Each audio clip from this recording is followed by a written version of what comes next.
Joining us now is George Washington, veteran of the French and Indian War, of course, Commander-in-Chief of the Continental Army. He made a bold, audacious move in crossing the Delaware. He ultimately defeated the world's largest military. And when it came time for the first president of the United States after we'd won our independence, there was nobody else that was even close to George Washington. Now, you've come a long way, sir. It is an honor to be with you today, David. I've traversed some 200 years of history and 2,000 miles from my beloved Mount Vernon to be with you on the frontier of Tejas today. And on a very momentous day, April the 19th. Tell us what happened in your time, April 19th. It's interesting. There was a place called Lexington, and there was a man named Jonas Clark that stood in the way of the Redcoats. Didn't call them the British were coming. We were all British. But the Redcoats were coming, and they were in the lawn of the church there in Lexington where the road split. Now, you would think the parson of that church would be upset that the war, the shot heard around the world, took place in the backyard of his church, except that parson was Jonas Clark, the head of the militia. That shot heard around the world was due to the fact that those Redcoats were going to Concord. And I'm sure you know why they were going to Concord. Yes. To confiscate the arms and ammunition of the Patriot cause. And so the shot heard around the world was actually over gun control. Yes. We need to understand our history. We need to know where we have come from. I have been updated some by your staff, and I understand that there's been an attempt to stop the importation of assault rifles. Is that correct? Yes, yes. Things that would be used by the military. Yeah, absolutely. Well, I would like to present you with one of those assault rifles that has been banned by the government, if you don't mind. Yes, I'd love to have that. This assault rifle was banned for importation in 1773 by the government because they wanted to control us, the people. And so I would like to present that to you. Well, that's a nice piece. To remind, again, a forgetful nation of the legacy of faith and freedom that has been left to us as a nation. And so that's why I've come. I've also understood that, as they have updated me, that there was a fiery explosion. Yes. As Muslim terrorists tried to interrupt our world trade, just as a new president had taken office. Is that true? We understand. We're still trying to get information about that, but that is something that we all know happened. We don't exactly know at this point. It's not been made public who was behind it, but yes, the Muslims were. I can shed some light on that. Okay. That new president was Thomas Jefferson. Oh. The year was 1801, and that fiery explosion was the USS Intrepid in the harbor of Tripoli on September the 8th. Oh. September the 8th. Oh. We must know our history. Yes. We must know from whence we come. That was the first war that our young nation was in, and it was against Muslim terrorists. Who were blackmailing the United States, taking over ships. We had no significant navy, and so they were actually taking Americans prisoner and making them slaves. In my time, we have some Arabs who think that they can blackmail the United States with information about our own. Nothing has changed. That's right. Nothing new under the sun. That's right. Now, you are a large man. What, 6'2", 6'3"? Oh, yeah. History says 6'2" to 6'4". Yes, yes. And one of the best horsemen in the country, according to Thomas Jefferson. Well, I am humbled by that title, yes, but I do enjoy my horses. A man of great physical strength. Understand that you could I'm humbled. Crack nuts with your bare hands. If hungry enough, yes. Yes. And you got fairly hungry at Valley Forge, didn't you? Oh, yes. Those were some dark days, some very dark days. Now, you talked about April 19th and the pastor who was head of the militia there. Yes.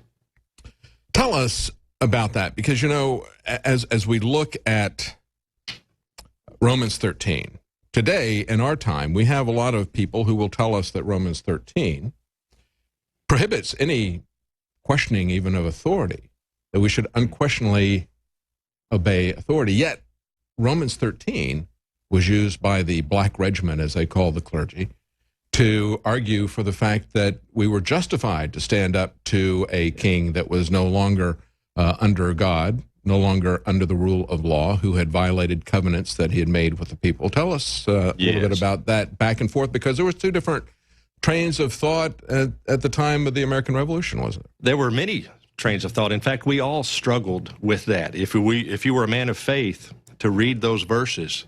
But as you read that, it says, for the Lord's sake. And so many of us interpreted that to say that as long as that leader is honoring God, that we are to honor them. Mm-hmm.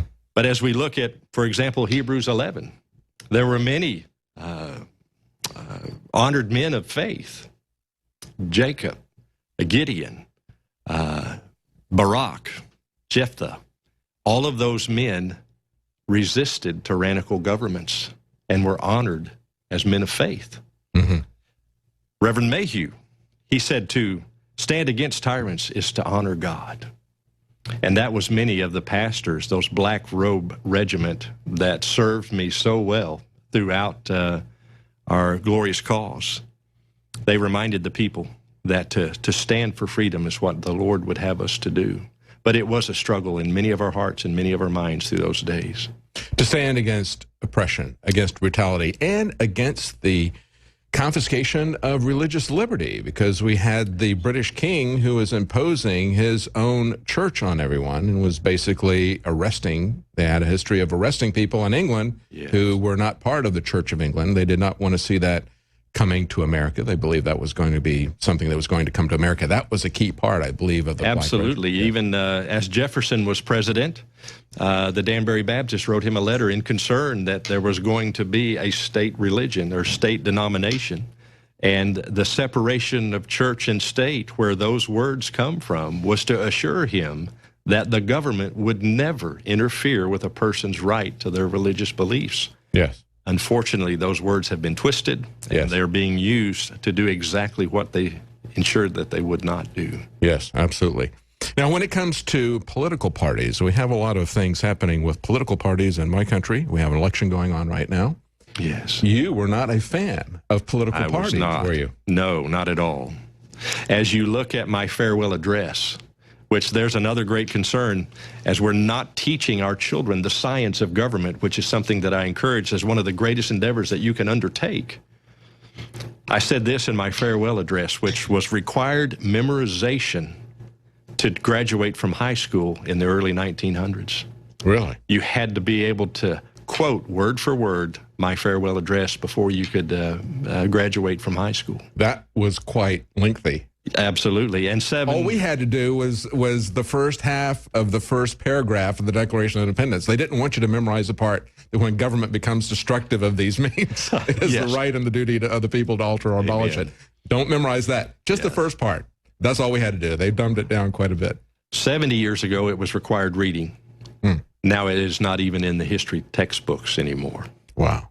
And so I warned you, many of those things, the reason it was so important back then, they felt like, is because it was a warning to the people of this nation of the many things that we need to watch out for. And one of those, if I could quote it, I said it is a fatal tendency. Now, fatal's fairly serious. To put in the place of the delegated will of the nation, the will of a party. Often an artful and enterprising minority, they are likely in the course of time and things to become potent engines by which cunning, ambitious, and unprincipled men will be enabled to subvert the power of the people and usurp for themselves the reins of government, afterwards destroying the very engines that raised them to unjust dominion. That was my warning to the people of America over 200 years ago. And we have seen the fruit of that happen as we see cunning and artful men use these political parties to seize and retain powers and to keep, once they establish their parties, to keep others from establishing competing parties, even to that degree. That's the kind of control that we have seen evolve out of that because we don't heed the warnings of George Washington. Our citizens are not being taught. There was a man that said, people without a heritage are easily manipulated. That was Karl Marx. And as we look at our nation today, our children are not being taught our history. It's a revisionist history. We, the Founding Fathers, were terrorists. Yes. Stay with us when we come back. We're going to talk to the man who brought George Washington to the present, and he didn't do it in a DeLorean or a police box. We're going to talk to Mark Collins when we come back. Stay with us.